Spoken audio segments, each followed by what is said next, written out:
Okay, let's go. Hi, muckers. Welcome back to my YouTube channel. I hope you're all doing very, very, very well. Okay, today's video, we are going to be diving into what has been going on with Tana Mongeau, Catherine, and Austin. Now, this actually stemmed back to a couple videos ago when we talked about Catherine going on the Call Her Daddy podcast.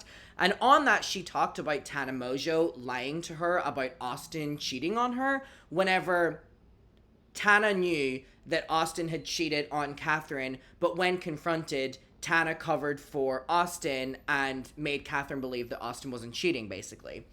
So this was told on Call Her Daddy, and Tana was obviously getting a lot of backlash, and she has now addressed it on the recent canceled podcast. And as always, I have not watched this yet. I want to watch it together with you. I want to give our thoughts. And there's a lot to discuss here because Tana has really been getting a lot of backlash for this, obviously because she's covering for a cheating husband here. So let's get into it. I also have my Finsta open right now. I normally have my Finsta closed. It's where we all post on. So if you want to go and follow it, normally it's on private, but it is on public right now. So go follow before I close it again. It's McIntyre's Dump on Instagram. It's really fun. And also my New York show is less than a month away. This is my final show in America. I've booked it independently. Tickets are cheap as hell. And there's only 50 tickets left. And we're going to sell it out, which is really exciting because we still have a month to go. And yeah, we're doing the same venue I did in New York in February. And heck, we've sold more this time than that. Like, we're literally 50 tickets away from selling out, which is crazy. Whenever we did the show there in New York last time, I think we had like 250 people there. This time, we're going to be at capacity almost with 400. So if you want to come, it's going to be a lot of fun. It's going to be a one-off final show, completely different. I'm really excited. Tickets will be linked down below. But yeah, go and follow the Finsta. So let's get into this, shall we? Gravy are definitely a PR stunt. I've since spoken to them. They're not a PR stunt. They're a happy couple. It's like, damn, too. And then we were talking about Catherine and Austin McBroom from the outside of the situation. Fuck. And I am now on the inside. I was going to originally just address this on TikTok. I think the reason they're saying that is because obviously my last video I made on this YouTube channel, I was talking about the canceled podcast is coming to a close. They've announced that they're ending the canceled podcast, at least for now. And a lot of people were really up in flames about it and really angry as to why they would be ending it. You know, is there drama? They hate each other. They're no longer friends. And in my video, I was like, well, no, they're expressing that they feel that they don't want to be involved in the drama or in the drama world for a bit, and they want to take a step back because it's getting too much for them. And people couldn't understand this concept. But there we have Tana saying it, which is they cover the hot topics, right? And then Tana is now involved in the hot topics that they talked about not that long ago. You know what I mean? They talked about Catherine and Austin cheating, you know, on the Cancel podcast. And now Tana is directly involved in that story. And it's even more ironic considering she had talked about it. So that's their way of saying that, like, oh, here we go again. We talked about a story and now we're in the story. Which, again, it's just something you've got to commit to if you're going to do all this. It's like Wendy Williams said, how can I judge you if you're doing the hot topic? Or wait, how can I ask you to... that's what it is. How can I ask you to respect my privacy? I do the hot topics. Oh, it's so good. TikTok, because I was like, it's quick. It's just I was mentioned in the interview for a second. I can easily clear this up. And then I got all of my facts straight. I cited some sources. You and I started talking about it, and I was like, damn, I'm not gonna make a 10-minute TikTok. I should just, and I am getting a lot of comments about it. People are really up in arms at me, and I'm like, I don't know. It's just wild because I feel like I accredit a lot of my stress and I guess lack of peace in a lot of ways to canceled, right? To just every week it being something new, whether it's you or it's me or it's whatever, and it's the things we talk about. But then I have to remember that there will always be a week where I'm choosing peace. It has nothing to do with canceled, and there's gonna be an Alex Cooper interview about something I said 4 years ago. And in a way, it's I'm grateful for canceled to have a place to then address it, obviously. First of all, Alex Cooper starts off by reading her card and saying, Tana Mongeau recently said, and I'm like, who wrote that? Recently is crazy. It was so long ago, and I talked about this. Also, I will forever die on the hill that Call Her Daddy, Alex Cooper, is one of the worst podcasters of all time, which is crazy considering she is one of the most paid and which again, diva, good for her. One of the most successful, gets all the brand deals, gets all the big celebrity guests, but she never knows how to handle it. She is genuinely one of the worst interviewers of all time. time with like a lipstick and Austin McBroom cheating and all of these things, right? And I had to start my day yesterday in 2025 by calling Jake Paul, which is just so funny. Like it was not on my bingo card.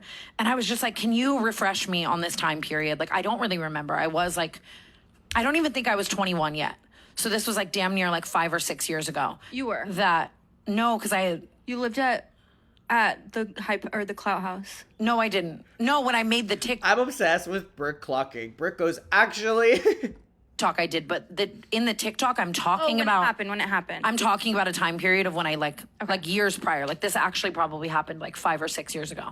And so, I mean, essentially, like just to go back on the whole story, I was never close with Austin or Catherine McBroom. And I only had ever met them through Jake, and like we did one collab with them, and we like went to their house and we like whatever. And like obviously being close with Jake, I would hear a lot of lore about Austin and the things he was doing. And also like this was, and you can attest to this obviously, And that Jake was probably doing to Tana. They're all the same. circulating all around LA. Like everyone knew at that time how much of a piece of shit Austin McBroom was, or just like that's how people. Also, to be in Catherine's position, it's really sad that like all of LA is talking about her husband cheating on her, and then she's still mixing within those social circles.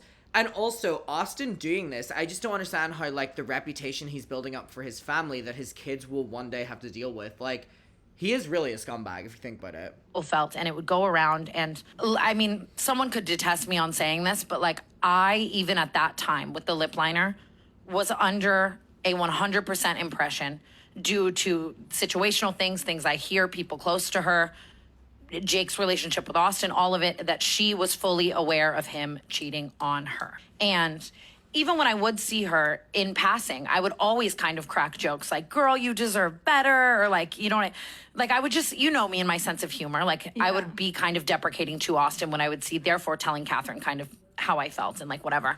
And I don't know if she ever liked me, I don't know. And like anytime we would see them, she did just kind of seem very like disconnected and not interested, which also led me to believe that she was aware of the things that were happening and like whatever.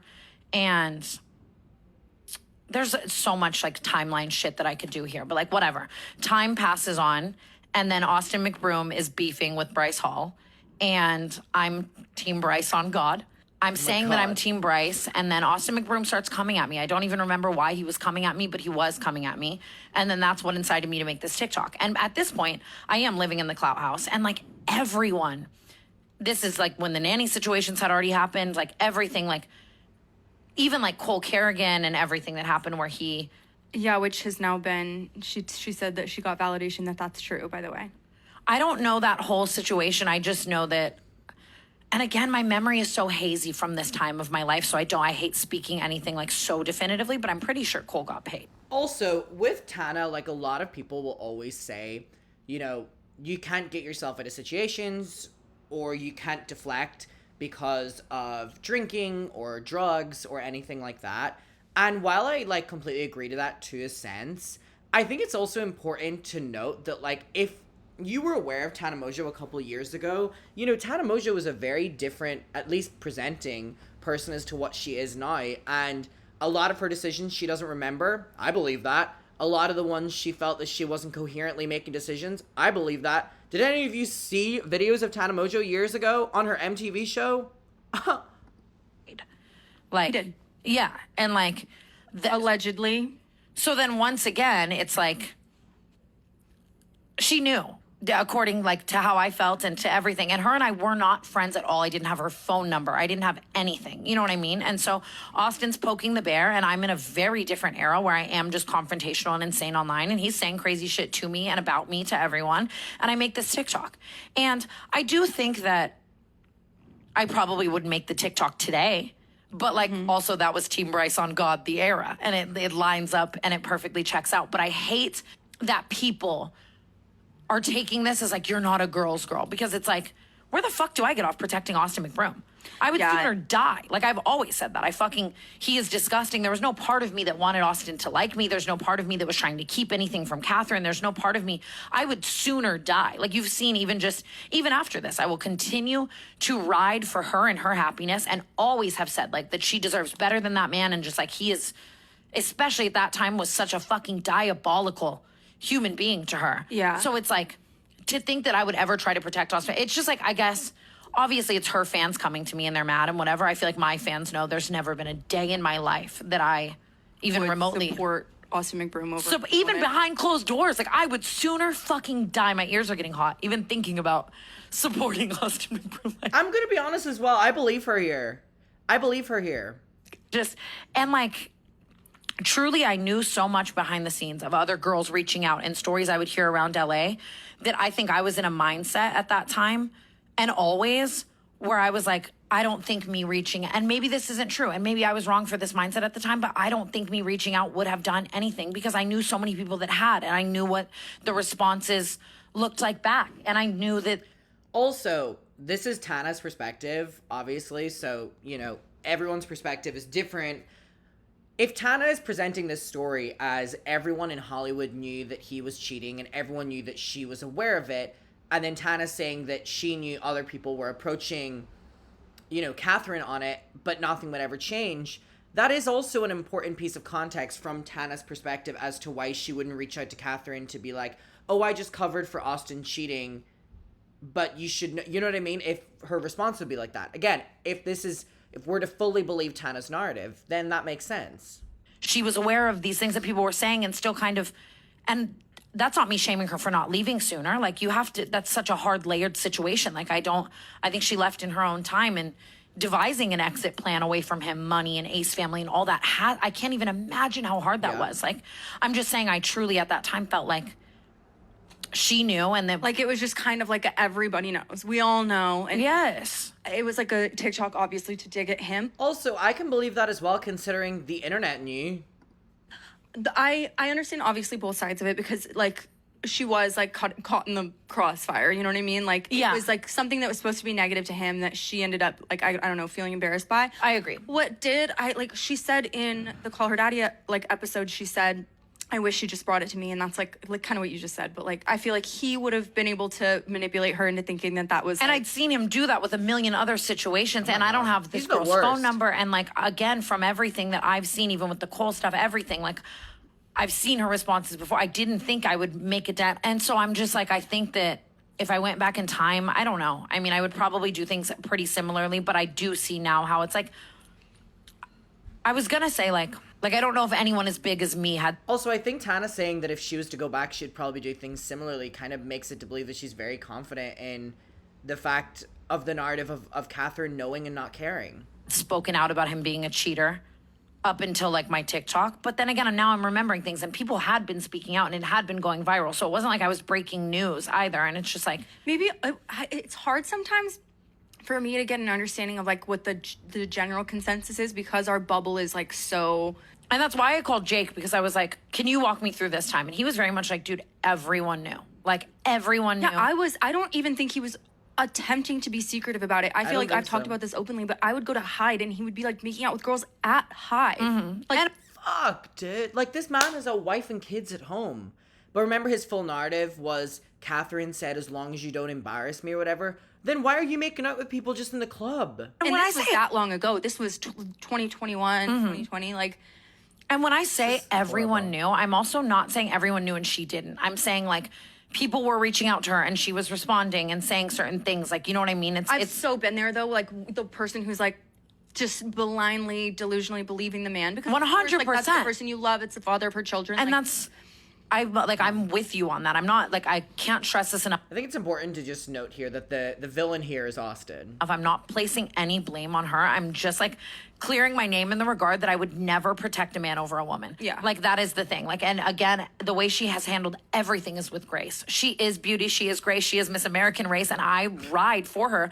And if she doesn't want to like me for that, like, I completely Team Catherine on God. understand and respect that. Like, I'm not searching for anything here, but like, there's not a part of me that would not be girl in the fucking Catherine McBroom situation. Like, I'm not siding with fucking Austin McBroom, and that's just like I point think blank period. Had you known, or like, had you had any concept of like, oh, maybe she's doesn't know this, I don't think you would have ever made that. 100%. Or if I thought it was like this new, like if I thought I was the fish on SpongeBob saying breaking news, A, I wouldn't have done it. And B, had I not collected so much information over so many years about all of the different horrible things he'd done and her responding to them and just different things. Like, you know what I mean? I would have maybe thought of myself as someone who should need to go tell her first. Like, but I that wasn't my role in that situation. And once again, he was picking a fight with me, and that was just me being petty, Team Bryce on God era. The biggest attack on his character is like how horrible he was in his marriage, because it's like obviously it's a two-person.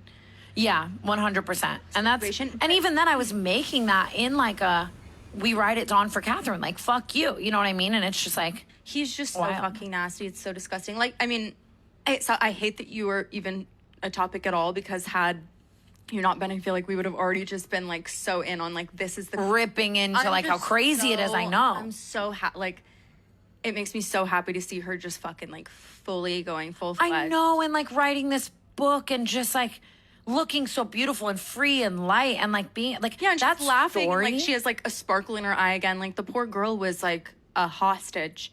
that story about Maybe you don't- her taking her kid. No, but like dead ass, like Kitsia and Young Gravy. Okay, I have a lot of thoughts on this, okay? No, I completely understand, not Austin, fuck him, Catherine's perspective in being pissed about Tana and calling her out. But I can also see Tana's perspective from a standpoint of literally everyone in LA was aware of what he was doing, and allegedly so was Catherine. That what does Tana Mongeau reaching out to confront Catherine on Austin cheating on her, will that make an impact, or will that just cause problems between Catherine and Tana? Will that, you know what I mean? I can see both sides in this. I really can understand Catherine's, I can understand Tana's. I'm gonna be honest, do I think that Tana did anything maliciously when it comes to Austin and Catherine? No, I don't think so. I think she was a lot younger than what she is now. I think she was on a lot of substances that made her make a lot of decisions that she probably doesn't remember. And again, I don't think it was that thought out any deeper than Austin's a shitty person and everyone knows that kind of narrative, right? Here's the thing. I would love to know your thoughts on it. Like, tell me down below, whose side are you on? Is there a side to be on in general? Is it that deep? I don't know. Let me know. We'll talk about it down below, and I'll see you in my next one, and goodbye.